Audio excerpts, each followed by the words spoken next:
오늘의 이야기. 조선 왕조실록 미스터리와 비하인드 열선. 안녕하세요. 조선 왕조실록의 거대한 역사를 요약해 다루다 보니 미처 다 전해드리지 못한 기록의 파편들이 계속 생각이 나더라고요. 그래서 오늘은 번외편으로 실록의 엄격한 문장들 사이에 숨겨져 있던 기상천외하고도 오싹한 조선판 X파의 10가지를 들려드리려 합니다.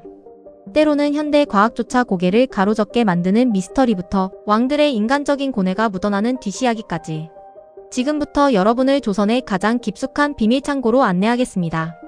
자, 그럼 500년 전 그날의 기록 속으로 함께 들어가 보실까요? 시작합니다. 하나, 1609년 강원도를 뒤흔든 하늘의 그릇. 8월 25일 오전 10시에서 12시 사이 강원도 간성, 원주, 강릉, 양양에서 동시다발적인 보고가 올라옵니다. 하늘에 세숫대야처럼 생긴 눈부신 물체가 나타났다. 처음엔 땅에 떨어질 듯 하더니 금세 솟구쳤고 지나간 자리에는 구름이 깔리며 우레소리가 났다. 햇무리 같은 동그란 물체가 공중에 떴는데 한쪽은 붉고 한쪽은 흰색이었다. 마치 거대한 북이나 호리병 같았으며 순식간에 화살처럼 날아갔다. 성리학자들은 이를 하늘의 경고로 해석했습니다. 광해군이 적통이 아니라는 시각이 남아있던 시기라 사간원에서는 임금의 정치가 도에 어긋나 하늘이 기이한 상을 보인 것이라며 왕을 압박했습니다. 백성들은 세상의 끝이 왔다며 공포에 떨었습니다. 기상학자와 천문학자들은 이를 초대형 유성 혹은 대기권 진입 시 폭발한 소행성 조각으로 봅니다. 하지만 여러 지역에서 보고된 정지 후 비행이나 변칙적인 궤도 묘사는 현대의 UFO 목격담과 놀라울 정도로 일치하여 여전히 연구 대상입니다. 둘, 1411년 일본에서 온 코끼리 살인사건과 유배. 일본 국왕 원이지가 선물한 코끼리는 매일 콩 10마를 먹어치우는 귀한 몸이었습니다. 사건 당일 전 공조판서 이유가 코끼리를 보고 참 기괴하게 생겼구나라며 비웃고 침을 뱉었습니다. 이에 화가 난 코끼리가 순식간에 이유를 밟아 죽였습니다. 코끼리가 발로 밟아 그 자리에서 즉사케 하니 보는 이들이 모두 소스라치게 놀랐다. 조정은 발칵 뒤집혔습니다. 관리를 죽인 짐승을 처형해야 한다는 의견이 빗발쳤지만 태종은 먼 나라에서 온 생명을 죽일 수는 없다며 타협안으로 전라도 장도로 기양을 보냈습니다. 백성들은 짐승도 법의 심판을 받는 나라라며 경외심을 가졌습니다. 동물행동학자들은 코끼리의 높은 지능과 자존감을 보여주는 사례로 봅니다. 법학자들은 이를 동물에게 법적 책임을 물은 세계사적 희귀 사례로 꼽으며 태종이 법치주의의 원칙을 짐승에게까지 적용해 왕권의 엄중함을 보여주려 했다고 분석합니다. 셋, 1527년 경복궁에 악취 나는 괴수물개. 밤마다 정체불명의 짐승이 나타나는데 모양은 삽살개 같고 크기는 망아지 같다. 온몸에서 고약한 악취를 풍기며 벽을 타고 다니고 사람을 공격한다. 군사 5명이 밤에 보초를 서다 괴물을 보고는 정신을 잃었으며 그 뒤로 궁 안의 사람들이 겁에 질려 밤잠을 설쳤다. 중종은 결국 내 눈앞에 괴물이 아른거린다며 거처를 창덕궁으로 옮겼습니다. 대간들은 왕이 정사를 돌보지 않아 궁궐의 정기가 쇠퇴하고 요괴가 침범한 것이라며 중종을 비판했습니다. 사람들은 연산군 시절 억울하게 죽은 이들의 원혼이 짐승의 몸을 빌려 나타난 것이라 믿었습니다. 역사학자들은 이를 집단 환각 혹은 정치적 프레임으로 봅니다. 당시 조광조의 죽음 이후 불안정한 전국에서 중종이 권위를 떨어뜨리려는 반대파의 조작일 가능성이 큽니다. 혹은 실제로는 도성에 침입한 표범이나 늑대가 과장되어 기록된 것으로 보기도 합니다. 넷, 1418년에서 1450년 성군 세종의 고기 반찬 투정. 세종은 공부와 육식을 목숨처럼 아꼈습니다. 태종은 죽기 직전 주상은 고기가 없으면 식사를 못하니 내 상중이라도 고기를 먹게 하라는 유교 사회에서 파격적인 유언을 남겼습니다. 세종은 상중에 고기를 멀리하려 했으나 기력이 급격히 떨어져 국사를 돌보지 못하자 신하들이 억지로 고기 반찬을 올리며 선왕의 명을 따르소서라고 눈물로 호소했습니다. 학자들은 왕의 건강이 곧 국가의 명운이라 여겨 예법을 어기면서까지 육식을 권했습니다. 하지만 사관들은 왕의 식단을 꼼꼼히 적으며 주상은 육식을 즐겨 몸이 비대해지셨다는 냉정한 비평도 남겼습니다. 의학적 분석에 따르면 세종은 당뇨와 안질에 시달렸는데 이는 고단백고지방 식단과 하루 10시간 이상의 좌식 근무가 만든 현대의 대사증후군과 완벽히 일치합니다. 성군의 업적 뒤에는 이러한 지독한 자기관리에 대한 투쟁이 있었음을 알 수 있습니다.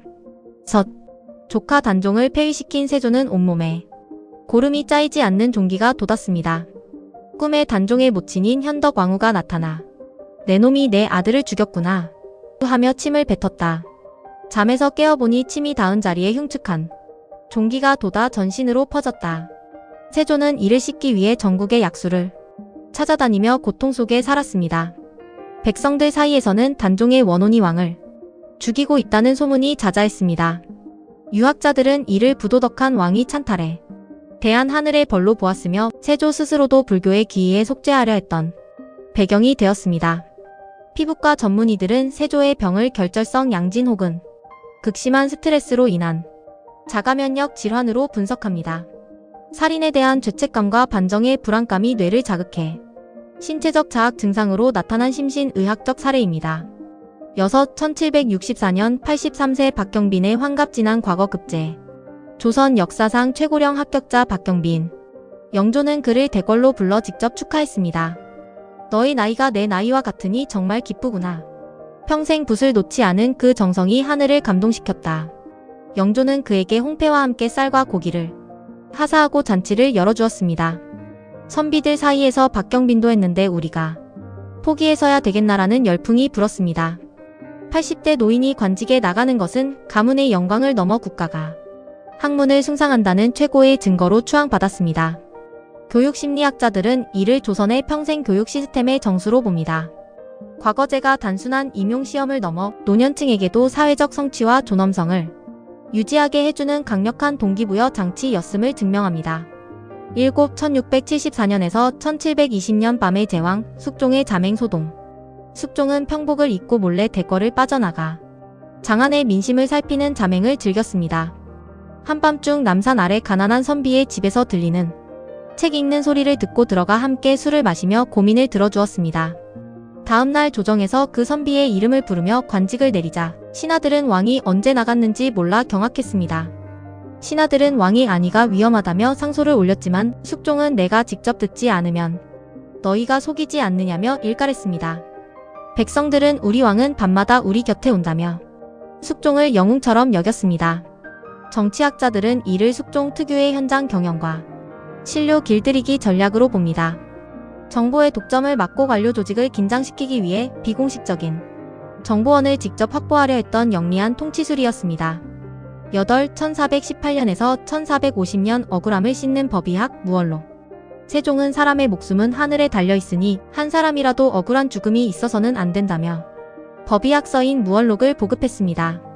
독살이 의심될 때는 은비녀를 입에 넣어 색의 변화를 보고 매 맞은 자국이 보이지 않을 때는 술찌꺼기와 식초를 발라 상흔을 드러나게 하라. 관리들은 수사 과정이 너무 복잡해졌다고 불평했지만 백성들은 나라가 내 억울함을 밝혀준다며 관할을 신뢰하게 되었습니다. 오작인들의 전문성이 인정받기 시작한 시기이기도 합니다. 법의학자들은 조선의 수사 기법이 당시 서양보다 훨씬 앞서 있었다고 평가합니다. 특히 상검제는 현대의 재심 제도나 부검 시스템의 원형과 같으며 철저한 증거 중심주의를 실천했음을 보여줍니다. 1464년 벼슬을 받은 소나무 정의품송. 세조가 요양차 속리산 법주사로 가던 중 가마가 소나무 아래를 지나게 되었습니다. 가지가 낮게 드리워져 가마가 걸릴 상황이 되자 세조가 나무가 가마를 가로막는구나 라고 소리쳤습니다. 그러자 소나무가 스스로 가지를 하늘로 번쩍 들어 올려 임금이 무사히 지나가게 하였다. 세조는 감격하여 그 자리에서 장관급 벼슬인 정의품을 하사했습니다. 유학자들은 왕의 덕이 미물인 나무에까지 미처 하늘이 응답한 것이라며 찬양했습니다. 이는 세조의 집권이 하늘의 뜻임을 강조하는 상징적인 사건으로 널리 홍보되었습니다. 생태학자와 역사학자들은 이를 고도의 정치적 퍼포먼스로 분석합니다. 세조는 자신의 집권 정당성을 확보하기 위해 자연을 이용한 신비주의 마케팅을 펼친 것이며 정의품송은 조선시대 가장 성공적인 정치적 상징물 중 하나였습니다. 1504년 한글 사용 금지령과 익명투서, 연산군의 폭정을 비판하는 한글투서가 대궐에 뿌려졌습니다. 분노한 연산군은 언문을 쓰는 자를 모두 잡아들이고 한글로 된 책을 모두 불태워라 라고 명했습니다. 이웃집에서 한글을 쓰는 것을 보고도 신고하지 않으면 그 집안 전체를 멸하겠다는 서슬퍼런 법령이 실록에 남아있습니다. 사관들은 왕이 글자를 탄압하는 것을 눈과 귀를 막는 미친 짓이라며 비밀리에 기록했습니다. 백성들은 한글을 쓰지 못하게 되자 입에서 입으로 노래를 만들어 왕을 풍자하기 시작했습니다. 미디어 학자들은 이 사건을 최초의 대중매체 검열 사건으로 규정합니다. 한자가 지배층의 언어였다면 한글은 피지배층이 저항의 언어였음을 연산군이 가장 먼저 간파하고 두려워했음을 보여줍니다. 오늘 저와 함께 살펴본 10가지 이야기 어떠셨나요? 어떤 이에게는 한낱 기이한 소문처럼 들릴 수도 또 어떤 이에게는 역사의 장난처럼 보일지도 모릅니다. 하지만 이 기록들을 찬찬히 들여다보면 공통적으로 느껴지는 온기가 있습니다. 그것은 바로 무엇 하나 소홀히 여기지 않겠다는 사관들의 집요한 의지입니다. 하늘에 나타난 정체불명의 빛을 보고 두려워하면서도 붓을 들었던 간성 군수, 사람을 죽인 코끼리 앞에서 법의 정의를 고민했던 태종, 그리고 자신의 병이 조카를 죽인 죄책감에서 왔음을 온몸의 종기로 증명했던 세조까지. 이들은 모두 자신들의 시대가 후대에게 어떻게 기억될지를 치열하게 고민했던 사람들입니다. 역사는 박제된 과거가 아니라 오늘을 사는 우리에게 던지는 질문입니다. 당신은 오늘 어떤 것을 보고 무엇을 느끼며 어떤 진실을 남기고 있습니까? 조선 왕조실록이라는 거대한 지도는 이제 우리에게 그 붓을 넘겨주려 합니다. 오늘 하루설화가 들려드린 이 기묘한 이야기들이 여러분의 일상에 작은 지혜와 재미가 되었기를 바랍니다. 오늘 이야기가 흥미로우셨다면 구독과 좋아요, 그리고 여러분이 가장 인상 깊었던 에피소드는 무엇인지 댓글로 남겨주세요. 저는 또 다른 흥미진진한 설화를 품고 찾아오겠습니다. 오늘도 기록할 만큼 가치 있는 하루 보내시길 바랍니다. 지금까지 하루설화였습니다. 감사합니다.